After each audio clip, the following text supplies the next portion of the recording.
എന്റെ ചെറുക്കൻ എങ്ങനെയാണെന്നറിയാവോ? അവന് ചീരയാണ് കറിയെങ്കിൽ ചീരന്റെ കൂടെ അവനൊന്നും പറ്റില്ല. എന്റെ കൊച്ചെന്താണെങ്കിലും അവന് അങ്ങനെയാന്ന് വെച്ചാലേ എന്നാ പച്ചച്ചോറാണെങ്കിലും കഴിക്കും, അതിന്റെ കൂടെ ഒന്നും വേണമെന്നില്ല അവന്.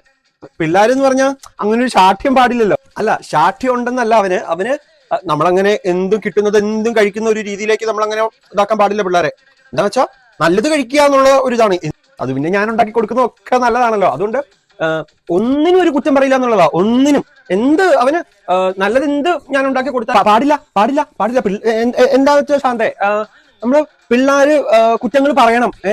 കുറ്റങ്ങൾ നമ്മൾ പറയണത്, നമ്മൾ ചെയ്യുന്നത് എന്തെങ്കിലും തെറ്റ് കാണുമോ അല്ലെങ്കിൽ ഒരു മോശം ഭക്ഷണമാണെങ്കിൽ അത് തെറ്റാണ് അല്ലെങ്കിൽ അത് മോശമാണ് എന്ന് പറഞ്ഞ് ശീലിച്ചുള്ള രീതിയിൽ വേണം പിള്ളേർ വളർന്നു വരാനെന്നുള്ള.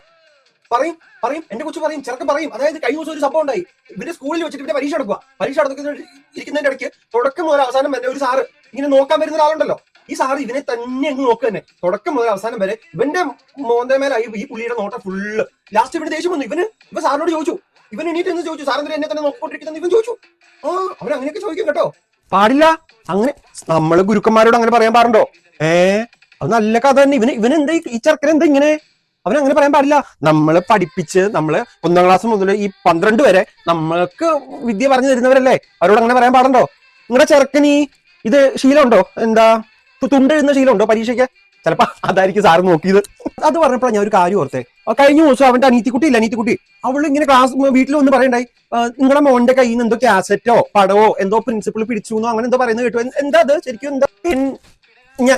ഞാൻ മീൻകറി വെച്ചിട്ടാ പോന്നെ. ഞാനത് വിട്ടു. നിങ്ങളോട് സംസാരിച്ചിരിക്കുന്നതിന്റെ ഇടയ്ക്ക് ഞാൻ മീൻകറി വെച്ച കാര്യം വിട്ടു. ഞാൻ എന്താ അടി പിടിച്ചോ എന്താണെന്ന് നോക്കിയിട്ട് വരാം കേട്ടോ. ശരി എന്നാ. ശരി.